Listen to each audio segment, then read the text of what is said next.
1.2 காலத்தின் தேவை 1. தற்கால மனிதனின் ஆற்றலும் முன்னேற்றமும். அறிவையும் செல்வத்தையும் உழைப்பையும் பயன்படுத்தி வாழ்க்கையின் ஒவ்வொரு துறையிலும் இன்று மனிதன் எவ்வாறு முன்னேறிக் கொண்டிருக்கிறான் என்பது அனைவரும் அறிந்ததே. அவனது முன்னேற்றத்தின் எல்லைகள் முடிவின்றி செல்கின்றன. எதிலும் கட்டுப்பட அவன் விரும்பவில்லை என்றே தோன்றுகிறது. நீரிலும் நிலத்திலும் தனது ஆதிக்கத்தை செலுத்திய அவன் வானையும் ஆள எண்ணினான். விண்ணில் பறந்து செல்ல புது புது ஊர்திகளை உருவாக்கினான். கடலின் இருண்ட ஆழங்களுக்கும் வெடித்து சிதறுகின்ற எரிமலைகளுக்கும் சென்று ஆராய்வதன் மூலம் தனது ஆர்வத்தின் எல்லைகளைத் தொட்டான். வெண்பனி மூடிய விண்ணைத் தொடும் மலைச்சிகரங்களை அடைந்து அங்கும் வெற்றிக் கொடியை நாட்டினான். பெருங்கடல்களைக் கடந்து பல புதிய ரகசியங்களைக் கண்டான். எல்லாவற்றிற்கும் மேலாக தன்னிடமுள்ள அதே உயிர்த்துடிப்பு செடி, கொடி, மரம் ஆகியவற்றிலும் இருப்பதைக் கண்டுபிடித்தான். அறிவை பெருக்கிக் கொள்வதற்காக உயிர்கள் அனைத்தையும் ஆராய்ச்சிக்கு பயன்படுத்தினான். அறிவின் வெற்றி ஒன்றையே குறிக்கோளாகக் கொண்டு முன்னேறினான். நிலம், நீர், நெருப்பு, காற்று, ஆகாயம் ஆகிய ஐம்பூதங்களையும் வென்று இந்த பிரபஞ்சத்தைப் பற்றிய பல உண்மைகளை அறிந்தான். இவை போதாதென்று கண்ணுக்கெட்டாத தொலைவில் மின்னும் விண்மீன்களையும் ஒளிரும் கோள்களையும் ஆராயத் துடிக்கிறான். மனிதனின் துடிப்பு புற ஆராய்ச்சியுடன் மட்டும் நின்றுவிடவில்லை. அகவாழ்க்கை பற்றிய ஆராய்ச்சியிலும் அவன் சலிப்பின்றி ஈடுபட்டான். பரிசோதனைகள் மற்றும் ஆராய்ச்சிகளின் மூலம் மனத்தை பற்றிய பல புதிய உண்மைகளை தொடர்ந்து கண்டுபிடித்து வருகிறான். இந்த அக ஆராய்ச்சிகளின் விளைவாக ஓரினத்தை சேர்ந்த உயிரினங்களே மற்றோர் இன உயிராக பரிணமிக்கின்றன என்று கண்டான். உடலையும் மனத்தையும் பற்றி ஆராய்ந்ததில் மனமும் ஜடம்தான், ஆனால் அது மிகவும் நுண்மையான ஜடம். அதற்கும் ஆரம்பமும் முடிவும் உண்டு என்பது அவனுக்கு தெரிய வந்தது. வெளி உலகில் இருப்பது போலவே உள்ளுலகமாகிய மனத்திலும் ஒவ்வொரு நிகழ்ச்சியும் மாறாத நியதிகளுக்கு உட்பட்டு இயங்குகிறது என்பதில் அவன் உறுதி கொண்டான். மனத்தின் முரணான செயல்பாடுகளின் காரண விதிகளை அறிந்தான். உதாரணமாக, தற்கொலை நாட்டம் போன்ற மனத்தின் முரண்பாடுகள் கூட நுட்பமான சில நியதிகளுக்கு உட்பட்டவை என்பது அவனுக்கு தெரிந்தது. தனிமனித வாழ்க்கை என்பது முடியாமல் தொடர்கின்ற ஒன்று என்பதை நிரூபிப்பதற்கான ஆதாரங்கள் அவனிடம் இல்லை. எனினும் மனித இனத்தை முழுமையாக எடுத்துக்கொள்ளும்போது மனித இனத்தின் வாழ்க்கை முடியாமல் தொடர்கிறது என்பதும் அது படிப்படியாக வளர்ச்சியடைகிறது என்பதையும் வரலாற்றின் வாயிலாக அறிந்து கொண்டான். எனவே மனித இனம் முன்னேற வேண்டுமானால் தனிமனித வாழ்க்கை முன்னேற வேண்டும் என்று கருதினான். அதற்காக விஞ்ஞானத்தின் மூலமும் கூட்டு முயற்சிகளின் மூலமும் அறியாமையை எதிர்த்து போராடுகிறான். இவ்வாறு தொடர்ந்து போராடி அக உலகிலும் புற உலகிலும் புதைந்து கிடக்கும் இரகசியங்களை வென்று வாழ்க்கையில் முன்னேறலாம் என்ற கற்பனையில் கரையற்ற ஆசைக்கடலில் தனது வாழ்க்கை படகை செலுத்துகிறான். 2. இந்த ஆற்றலுக்கும் முன்னேற்றத்திற்கும் மையம் மேலை நாடுகளே. அங்கிருந்துதான் கிழக்கு நாடுகளில் பரவுகிறது.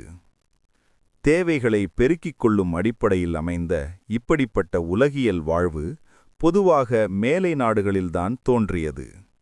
ஆயினும் அதன் பாதிப்பை இன்று இந்தியாவிலும் மற்ற கீழை நாடுகளிலும் காணலாம். விஞ்ஞானத்தின் விளைவாக மேற்கும் கிழக்கும் ஒன்றோடொன்று நெருங்க நெருங்க கீழை நாடுகளின் வாழ்க்கை முறை மாறி மேலை நாட்டு வாழ்க்கை முறை போலாகி வருகின்றது. பாரசீகம், சீனா, ஜப்பான், இந்தியா மற்றும் ஏனைய கீழை நாடுகளின் வரலாறுகள் இந்த உண்மையை தெளிவாக்குகின்றன. நன்மையாயினும் சரி, தீமையாயினும் சரி, மேலை நாகரீகம் தன் பாதிப்பை கீழை நாடுகளில் ஏற்படுத்தவே செய்துள்ளது. காலப்போக்கில் உலகம் முழுவதுமே மேற்கத்திய எண்ணங்களால் நிறைந்துவிடும் போல் தோன்றுகிறது. 3. இந்த முன்னேற்றத்தின் விளைவுகளை மேலை நாட்டு வாழ்க்கை முறையின் அடிப்படையில் அறிந்து கொள்ள வேண்டும். இந்த உலகியல் வாழ்க்கை முறையினால் விளைந்துள்ளது நன்மையா அல்லது தீமையா என்பதை நாம் அறிய வேண்டுமானால் மேலை நாட்டு சிந்தனைகளை முதலில் ஆராய்ந்து பார்க்க வேண்டும். அவர்களின் வாழ்க்கை முறையின் அடிப்படையையும் அதன் இயல்புகளையும் நாம் ஊன்றி கவனிக்க வேண்டும். அப்போதுதான் மேலை நாட்டின் ஆரம்பக் கருத்துக்கள் எந்த அளவிற்கு முன்னேற்றத்தை அல்லது அழிவை ஏற்படுத்தியுள்ளன என்பதும், அந்த சிந்தனை முறைகளால் மனிதனின் இன்பம் அதிகரித்துள்ளதா அல்லது குறைந்துள்ளதா என்பதும் நமக்குத் தெரிய வரும். இவ்வாறு மேலை நாட்டின் தனிமனித வாழ்க்கையையும் தேசிய வாழ்க்கையையும் ஆராய்ந்து அறிந்த பிறகு, இதே முறையை பிற நாடுகளின் ஆராய்ச்சியிலும் நாம் கையாளலாம். ஆனால் அப்போது அந்தந்த நாட்டின் காலம் மற்றும் சூழ்நிலைகள் போன்ற அனைத்தையும் கருத்தில் கொள்வது மிகவும் இன்றியமையாதது. 4. மேலை நாட்டின் முன்னேற்றத்திற்கான காரணமும் வரலாறும். மேலை நாடுகளில் நிலவும் கடுங்குளிரின் காரணமாக அங்கு வாழ்பவர்கள் அதிகமாக உடலுணர்வு உடையவர்களாக இருக்கிறார்கள் என்பதை வரலாறு நமக்குத் தெரிவிக்கிறது. மிதமிஞ்சிய இத்தகைய உடலுணர்வால் மேலை நாட்டு மனிதன் அதிக சுயநலமுடையவனானான். தனது சுயநல லட்சியங்களை கூட்டு முயற்சியினால் எளிதில் அடையலாம் என்பதை அவன் அறிந்தான். இத்தகைய கூட்டு முயற்சி நாளடைவில் அவனிடம் நாட்டுப்பற்றை வளர்த்தது. சுயநலமும் நாட்டுப்பற்றும் அவனை பிற நாடுகளை வெற்றி கொள்ளத் தூண்டின. அந்த நாடுகளின் செல்வத்தினால் அவனது வாழ்க்கையில் வசதிகள் பெருகின. அதன் விளைவாக அவனது அன்றாட வாழ்க்கை போராட்டம் குறைந்தது. புறப்போராட்டம் ஓயத் தொடங்கியதும் அவனிடம் அகநாட்டம் வளர்ந்தது. நல்லறிவையும் நற்குணங்களையும் வளர்த்துக் கொள்வதில் அவன் ஈடுபட்டான். சாதாரண வாழ்க்கை போராட்டத்தை தாண்டி உயர்ந்த லட்சியங்களை நாட ஆரம்பித்தான். ஆனால் இப்போது அவனது பாதையில் பல தடைகள் பெருகின. தீவிரமான மதக் கோட்பாடுகளும் பேராசை பிடித்த மதகுருக்களின் சூழ்ச்சிகளும் முன்னேற்றத்திற்கு தடைக்கற்களாக நின்றன. மக்களை முன்னேற்றப் பாதையில் செல்லவிடாமல் தடுக்க மதகுருக்கள் மீளா நரகங்களைப் பற்றி கூறி அச்சுறுத்தத் தொடங்கினர். அத்துடன் நின்றுவிடாமல் ஏமாற்றுதல், வன்முறை மற்றும் சூழ்ச்சி முதலியவற்றையும் பயன்படுத்தினர். ஆனால் இந்த வஞ்சக வேலைகளால் மேலை நாட்டவனை எதுவும் செய்ய முடியவில்லை. அவனது சுயநல நாட்டம் இந்த இடையூறுகளை களைவதற்கான வழியை விரைவில் கண்டுபிடித்தது. அதன் விளைவாக தன் வாழ்வின் முட்டுக்கட்டையாக இருந்த மதகுருக்களை அவன் கட்டாயமாக அகற்றினான். சாஸ்திரங்களையும் மதத்தையும் மதகுருக்களையும் பழித்து ஒதுக்கிவிட்டு தானே வகுத்துக் கொண்ட புதிய பாதையில் செல்லத் தொடங்கினான். புலன்களுக்கு எட்டாத எதையும் நம்புவதோ ஏற்றுக்கொள்வதோ இல்லை என்றும் அவன் திடமாக உறுதி பூண்டான். அனுமானம் மற்றும் ஆராய்ச்சி போன்ற புலன் அறிவால் மட்டுமே உண்மையை கண்டறிய முடியும் என்று கருதிய மேலை நாடு, புலன்களின் உலகமே எல்லாம் என்று எண்ணி அதனை வழிபட ஆரம்பித்தது. அது மட்டுமின்றி நான் என்ற உணர்வு கூட புலன்களின் உலகைச் சேர்ந்ததே என்று கருதி அதன் இயல்பை ஆராயவும் முற்பட்டது. அதன் விளைவாக கடந்த 400 ஆண்டுகளாக மேலை நாட்டினர் ஐம்புலன்களின் அறிவுக்கு எட்டியவை மட்டுமே உண்மையானவை என்ற முடிவுடன் வாழ்கின்றனர்.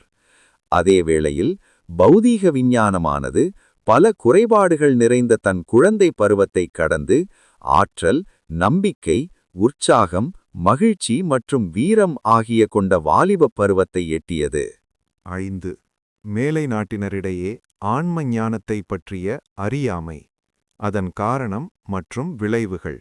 மேற்கூறிய வழிமுறைகள் பௌதீக விஞ்ஞானத்தில் அதிக முன்னேற்றத்தை கண்டபோதிலும் அவை மனிதனின் ஆன்ம விஞ்ஞானத்தில் முன்னேற்றத்தை தர முடியவில்லை. கட்டுப்பாடு, சுயநலமின்மை, ஆழ்ந்த அகநோக்கு மற்றும் மன ஒருமைப்பாடு இவையே ஆன்ம அறிவை பெறுவதற்கான உண்மையான வழியாகும்.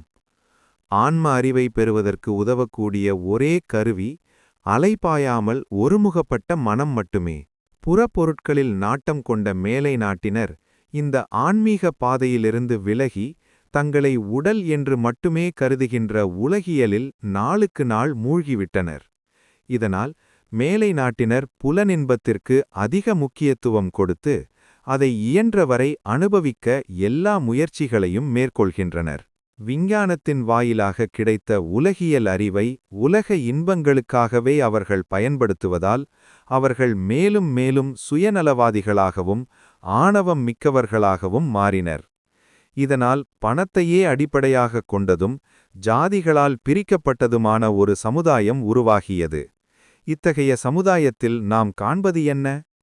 ஒட்டுமொத்த அழிவிற்கு வழிகோலும் கொடிய ஆயுத உற்பத்தி, செல்வச் செழிப்பிற்கு இடையே வளரும் வறுமை, அதனால் நிலவும் அதிருப்தி, பொருள் ஈட்டுவதில் தணியாத தாகம் மற்றும் பிற நாடுகளை வென்று அடிமைப்படுத்துதல் இவைதான் அங்கே மிஞ்சின. இவற்றால் மேலை நாட்டினர் சுகபோகத்தின் உச்சியைக் கண்டாலும் அவன் தன்னைத்தானே இழந்தான். அவனது உள்ளம் ஒரு பாலைவனமாகவே கிடந்தது. இதனால் தனி மனிதனாகிய தான் இறந்தாலும் நாடு வாழும் என்ற நாட்டுப்பற்று கலந்த நம்பிக்கை அவனுக்கு எவ்வித ஆறுதலையும் தர முடியவில்லை. இறுதியில் ஆழ்ந்த சிந்தனையின் முடிவில் காலமும் இடமும் கடந்த பரம்பொருளை புலனறிவினால் மட்டும் அறிய முடியாது என்பதை மேலை நாட்டினர் உணரத் தொடங்கினர். விஞ்ஞானம் பரம்பொருளை ஓரளவிற்கு கோடிட்டுக் காட்டலாம், ஆனால் அதற்கு மேல் அதனால் முடியாது.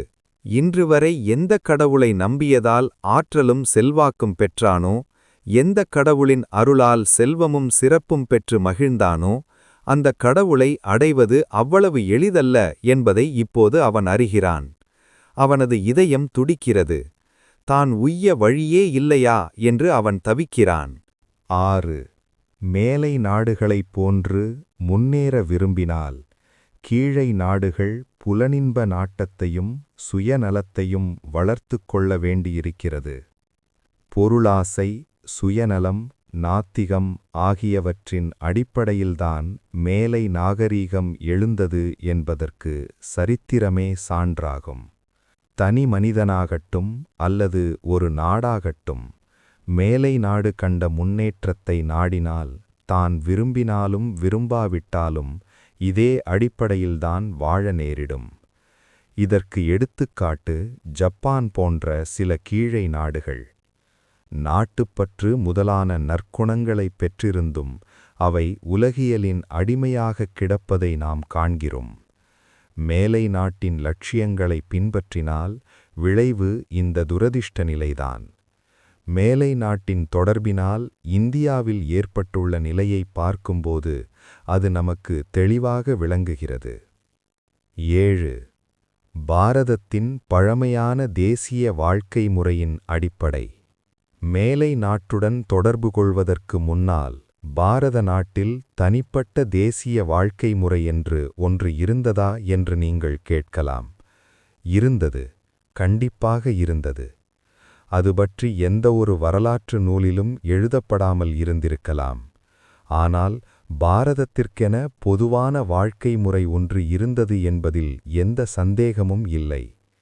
அந்த காலத்திலும் இந்திய மக்கள் குரு, கங்கை, காயத்ரி மற்றும் கீதை முதலியவற்றை போற்றி வந்தனர்.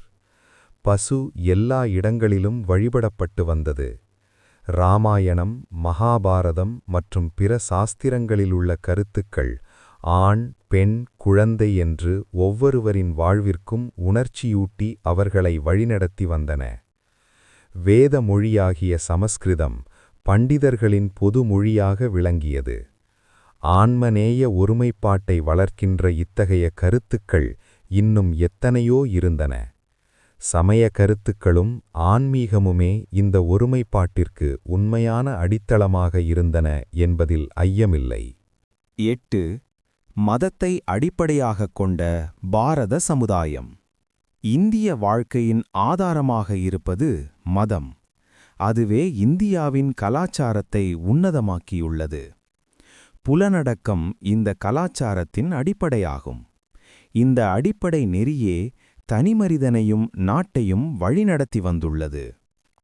இன்பங்களை அனுபவிப்பது அதனை தியாகம் செய்வதற்காகவே என்பதையும், இவ்வுலக வாழ்க்கை என்பது மறு உலக வாழ்க்கைக்கான ஆயத்தம் மட்டுமே என்பதையும் அது ஒவ்வொரு இந்தியனுக்கும் உணர்த்தியுள்ளது. தனிமனித நிலையில் மட்டுமல்லாமல் தேசிய அளவிலும் இந்தியனின் வாழ்க்கையில் ஒவ்வொரு கட்டத்திலும் இந்த கோட்பாடு மீண்டும் மீண்டும் வலியுறுத்தப்பட்டது. இதனால் அவனது வாழ்வு எப்போதும் இந்த மேலான லட்சியத்தை நோக்கியே நடைபோட்டது. இந்த காரணத்தினால்தான் வெகுகாலம் வரை ஜாதி மற்றும் இன முறைகளால் சமுதாயத்தில் எவ்வித சச்சரவோ அதிருப்தியோ தோன்றவில்லை. ஸ்வதர்மத்தை பற்றற்றுச் செய்வதன் மூலம் ஜாதி இன பேதமின்றி யாருமே முக்தியை அடையலாம் என்றிருக்கும்போது அங்கே அதிருப்திக்கு இடமேது? போகப் பொருட்களுக்கு சம உரிமை கொண்டாடும் மேலை நாட்டினரிடையே நிலவுவதைப் போல எந்த இந்திய சமூகத்தினரிடமும் அதிருப்தி காணப்படவில்லை. ஏனெனில் வாழ்க்கையின் உயர்ந்த லட்சியமாகிய முக்தியை அடைவதற்கு இந்தியாவில் உயர்வதாழ்வின்றி அனைவருக்கும் சம உரிமையும் வாய்ப்பும் இருந்தன. பண்டைய இந்தியாவின் இந்த சிறப்புகளை கருத்தில் கொண்டு மேலை நாட்டுடன் ஏற்பட்ட தொடர்பிற்குப் பிறகு இந்திய வாழ்க்கை முறையில் தோன்றியுள்ள மாற்றங்களை இனி பார்ப்போம். மேலை நாடுகள் பாரதத்தை ஆக்கிரமித்ததும் அதன் விளைவுகளும். மேலை நாட்டு ஆதிக்கத்தை தொடர்ந்து இந்தியாவில் அதன் தேசிய செல்வத்தை பகிர்ந்தளிப்பதில் பல மாற்றங்கள் தோன்றின. இது எதிர்பார்க்கக்கூடிய ஒன்றுதான். ஆனால் பாதிப்பு அத்துடன் மட்டும் நிற்கவில்லை. வாழையடி வாழையாக மக்களை வழிநடத்தி வந்த பல உறுதியான கருத்துக்களில் அந்த ஆதிக்கம் தீவிர மாற்றங்களை ஏற்படுத்தியது. அதன் விளைவாக சில தவறான எண்ணங்கள் பரவத் தொடங்கின. துறப்பதற்கு அனுபவி, அதாவது புதனின்பத்தின் நோக்கம் முடிவில் அதை துறப்பதற்கே என்னும் கருத்து சுயநலவாதிகளான பூஜாரிகள் கூறிய கட்டுக்கதை என்றும், மறுபிறவி மற்றும் ஆன்மா என்பவையெல்லாம் வெறும் கவிஞனின் கற்பனை என்றும், பிறந்த குலத்திலேயே ஒருவன் வாழ வேண்டும் என்னும் நியதி அறிவுக்குப் பொருந்தாதது என்றும் மக்கள் எண்ணத் தொடங்கினர். மேலை நாட்டு மோகத்திற்கு அடிமையாக ஆக இந்தியா தனது உயர்ந்த லட்சியங்களான தியாகத்தையும் புலனடக்கத்தையும் விடுத்து போகத்தை நாடத் தொடங்கியது. இத்தகைய மனப்பான்மையால் பண்டைய கல்வி முறையும் பயிற்சியும் அழியத் தொடங்கின. நாத்திகமும் போலித்தனமும் தன்னம்பிக்கையின்மையும் வளர்ந்தன. இவ்வாறு பாரதம் தனது முதுகெலும்பை இழந்தது. காலம் காலமாக தாங்கள் போற்றி வந்த நம்பிக்கைகளும் வழிபாடுகளும் தவறு என்று மக்கள் எண்ணத் தொடங்கினர். பாரதத்தின் பாரம்பரியம் பாமரத்தனமானது, நாகரீகமற்றது என்றெல்லாம் விஞ்ஞானம் என்ற தனது அற்புத கருவியின் மூலம் மேலை நாடு காட்டியதை பாரத மக்கள் நம்பிவிட்டனர். புலனின்ப வெறியில் சிக்கிய பாரதம் தனது தொன்மையான கலாச்சாரத்தையும் பெருமையையும் மறந்தது. நாளடைவில் பாரத நாடு நிலைத்து நிற்குமா என்பதே பெரிய கேள்விக்குறியாகிவிட்டது. புலனின்பத்திற்காக கூட பிறரை சார்ந்திருக்க வேண்டிய தனது நிலையைக் கண்டு பாரதம் மனம் தளரத் தொடங்கியது. இந்த தளர்ச்சியின் விளைவாக போகம், யோகம் என இரண்டையுமே இந்தியா இழந்தது. ஆனாலும் பிறரது வழியை பின்பற்றிச் செல்வதை மட்டும் அதனால் விட முடியவில்லை. இவ்வாறு உலகியல் அலைகளால் மீண்டும் மீண்டும் தாக்கப்பட்டு ஒரு மாலுமியற்ற படகைப் போல பாரதம் தள்ளாடி தடுமாறியது. 10. மேலை நாட்டுப் பாணியில் பாரதத்தை வழிநடத்துவதற்கான முயற்சியும் அதன் விளைவுகளும். இத்தகைய குழப்பமான சூழலில் வேறொரு தாக்குதலையும் பாரதம் எதிர்கொள்ள நேர்ந்தது. பாரதத்திற்கென்று தனிப்பட்ட தேசிய வாழ்க்கை முறை என்று ஒன்று இருந்ததே இல்லை என்ற கருத்து திடீரென எழுந்து நாலா பக்கங்களிலும் வேகமாகப் பரவத் தொடங்கியது. அப்படி ஏதோ ஒன்று பாரதத்தில் உள்ளது என்பதற்கான அறிகுறி கூட மேலை நாடுகளின் உதவியால்தான் தோன்றியது என்றும், ஆனால் அது முழுமையாக வளர்வதற்கு மதக் கருத்துக்களே முட்டுக்கடையாக இருந்தன என்றும் பழித்துப் பேசப்பட்டது. குறிப்பாக உருவ வழிபாடுதான் பாரதத்தின் வாழ்க்கை முறையையே மூழ்கடித்துவிட்டது என்று குற்றம் சாட்டப்பட்டது.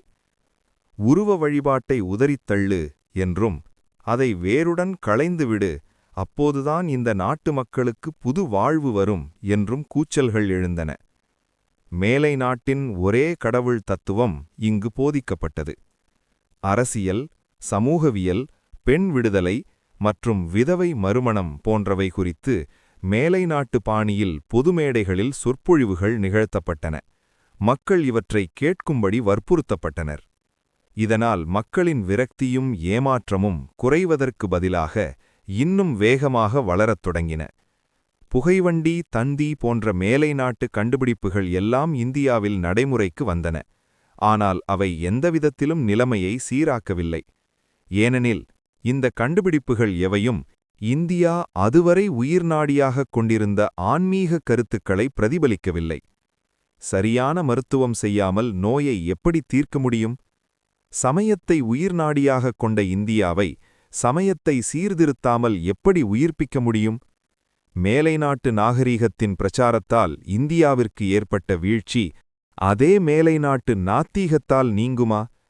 தானே தரிகட்டு கிடக்கும் மேலை நாடுகள் வேறொரு நாட்டை சீராக்க முடியுமா?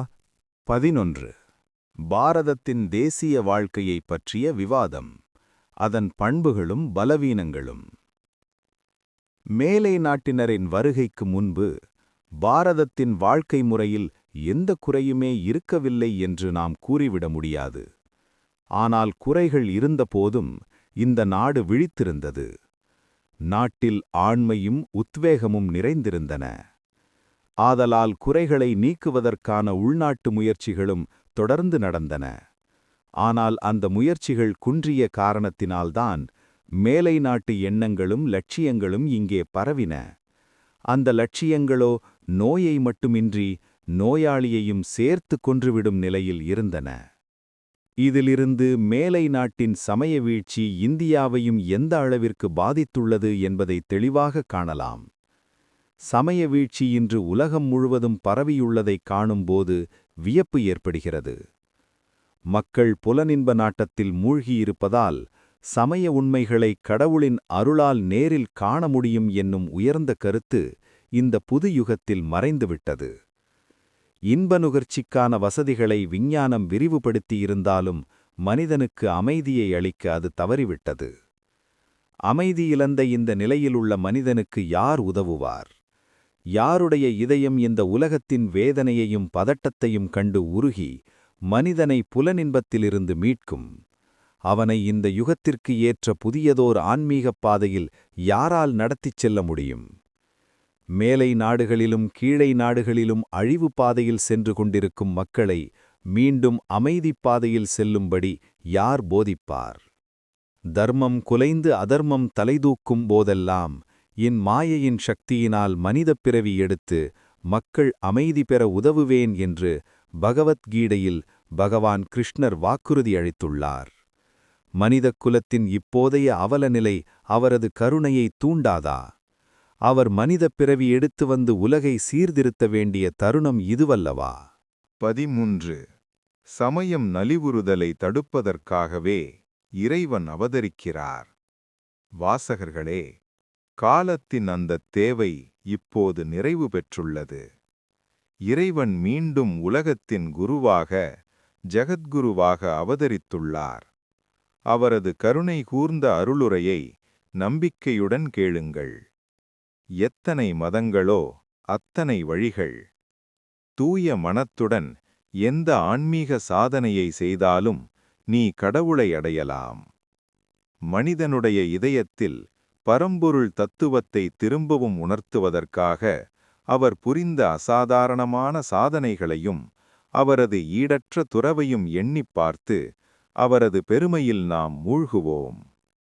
காமத்தின் தொடர்பு சிறிதுமில்லாத அந்த புனிதரின் வாழ்வைப் பற்றி சிந்தித்து, தியானித்து, நம்மை நாமே புனிதப்படுத்திக் கொள்வோம் வாருங்கள்.